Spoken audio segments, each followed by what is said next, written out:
মহিলাদের তালিম করা কি জায়েজ? মহিলারা এক এলাকা থেকে তালিম করতে আরেক এলাকায় যাবে না, এটা চলবে না। তাদের তো মসজিদে জামাতে যাওয়াই নিষেধ। প্রিয় দর্শক শ্রোতা, আসসালামু আলাইকুম।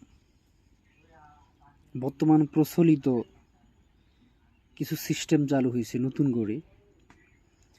আমরা জানি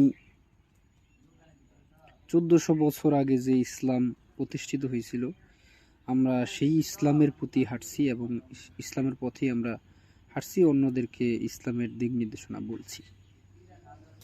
তো এখন নতুন করে একটা আবার সিস্টেম চালু হয়েছে।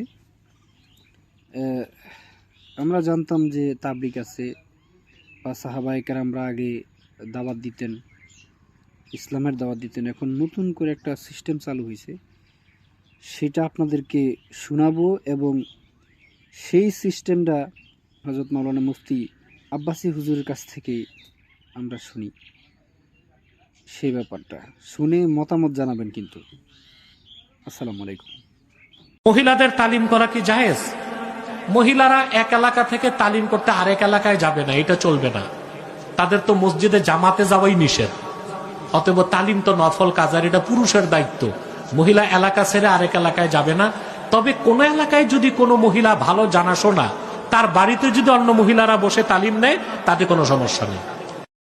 কি বুঝলেন? তো সবসময় সত্য বলার চেষ্টা করবেন। আর কোনো মহিলারা যদি আপনার বাসায় গিয়ে এই ধরনের